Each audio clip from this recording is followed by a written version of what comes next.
Let's now shift our attention to the other big story that we are tracking on Fineprint tonight. On the 15th of August in 2021, just 2 years ago, when the Taliban stormed to power in Kabul, virtually unopposed, the international community had almost an identical kind of a reaction. They closed their diplomatic missions and started to flee from the country. No one was really interested in speaking to the Taliban at the time because the United States had done its deal with the Taliban and was fleeing from the nation. But one country was right at the doorstep and was extending a friendly hand to the Afghan Taliban. And 2 years on, it turns out that China has been playing the long game all along. And here's the fine print. Huawei is a Chinese technology company, and it has got the project to install CCTV cameras in all of Afghanistan's provinces.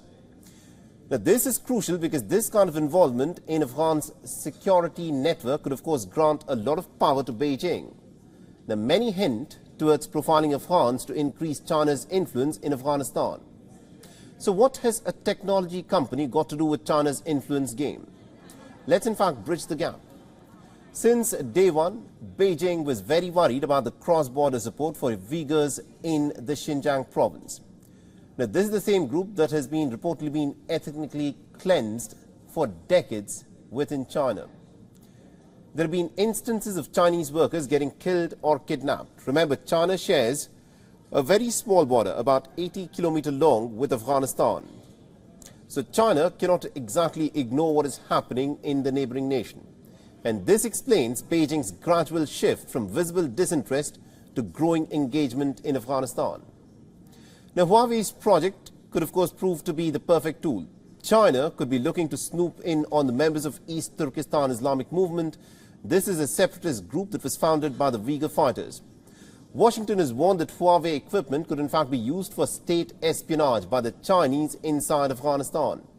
This is an allegation that the Chinese firm clearly disputes. Since 2019, sanctions have cut the company off from global supply chains.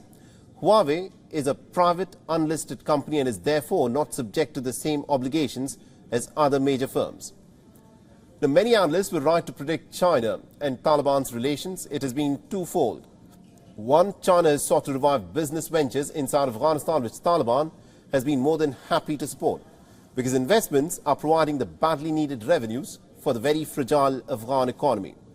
And secondly, the relationship is also working on each side of not interfering into the other's internal affairs. The Taliban and Xi Jinping neither want a lecture on human rights. So somehow the relationship, of course, has been a perfect type of a barter system. But the question is this. Remember, Afghanistan has been a playground of superpowers in the past. Formerly the Soviet Union and even the United States have come and gone by. So what is China's game plan actually in Afghanistan? This is a question that still remains to be answered. And to give us more perspective on this, we're being joined by Mr. Edward P. Joseph, who is joining us live from Washington, D.C. on this broadcast. He is a senior fellow at the Johns Hopkins University School of Advanced International Studies. Thank you very much indeed, sir, for joining us here on WION. Let me begin by asking you this. This is a very interesting sort of a diplomatic venture that China is, of course, embarking upon, while the rest of the world is very wary of dealing with the Taliban. China appears to be engaging with the Taliban pretty much, in a manner that the rest of the world does not want to. What do you think is in it for China to be engaging with the Taliban in this manner? It's first very good to be with you. And China has been acting in pursuit of its national interests in Afghanistan. It's as soon as the Taliban reclaimed power in the country, as your report stated 2 years ago this month.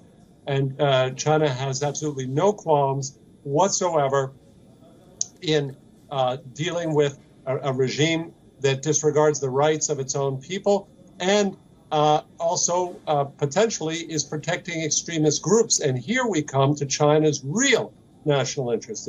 It's not just its interest in exploiting Afghanistan's minerals, and in particular rare minerals like lithium.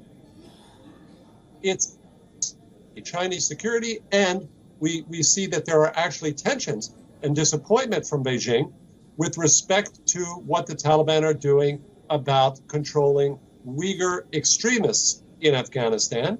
And this is China's primary interest. They want the Taliban to hand over extremists that China believes are fomenting unrest and terrorist attacks in Xinjiang province of China.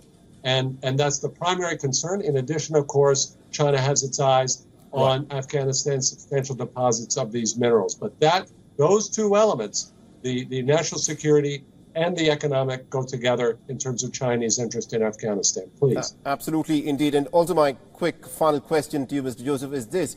When the rest of the world has imposed sanctions on Afghanistan to try, to take the Taliban regime to task, to try and change the behavior of the Taliban regime, if the Chinese are willing to engage with them on a financial level, bring in investments, etc., does that mean that the strategy of the West to impose sanctions on the Taliban regime will not yield any results?